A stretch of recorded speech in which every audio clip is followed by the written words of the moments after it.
దాని తర్వాత విషయానికి వస్తే అక్షయ్ కుమార్ గారు బాగా సెట్ అయ్యారు.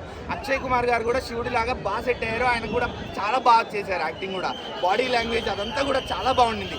కాకపోతే సినిమా మొత్తంలో డబ్బింగ్ ఎక్కడ అస్సలు అర్థం కానట్టే ఉంది. తెలుగు డబ్బింగ్ కొంచెం మంచి ఆర్టిస్టులను యూజ్ చేసుకోవాల్సిన డబ్బింగ్, అదొకటి బ్యాక్డ్రాప్, పెద్ద బ్యాక్డ్రాప్. శివుడి క్యారెక్టర్, ప్రభాస్ గారి క్యారెక్టర్ ఎప్పుడైతే వచ్చిందో మన ప్రభాస్ వల్ల తిన్నడు అంటే మన మంచు విష్ణుకి ఎప్పుడైతే శివుడి మీద రియలైజేషన్ వస్తుందో అక్కడ నుంచి సినిమా మాత్రం బాగుంది.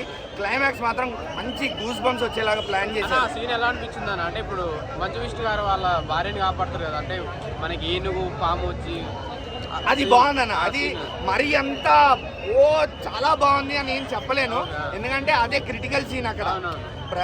ప్రభాస్ వల్ల మంచు విష్ణుకి ఆవిడ భార్యను కాపాడే ప్రయత్నంలో, ఆయన భార్యను కాపాడే ప్రయత్నంలో రియలైజేషన్ వస్తుంది శివుడి మీద. అదే మెయిన్ ఇంపార్టెంట్ సీన్ కాబట్టి చాలా బాగా తీశారు, చాలా బాగా ప్లాన్ చేశారు. ఎందుకంటే శివుడి మీద నమ్మకం లేదనే వ్యక్తికి సడన్గా శివుడి వల్ల ఆయన భార్య బతికొచ్చింది అంటే అదొక మంచి సీన్, చాలా ఇంపార్టెంట్ సీన్. కానీ అక్కడ యాక్టింగ్ అనేది మాత్రం ప్రభాస్ గారిది మాత్రం చాలా బాగుండింది. విష్ణు గారి యాక్టింగ్ నాకు అంతంత మాత్రంగా అనిపించింది అంతే.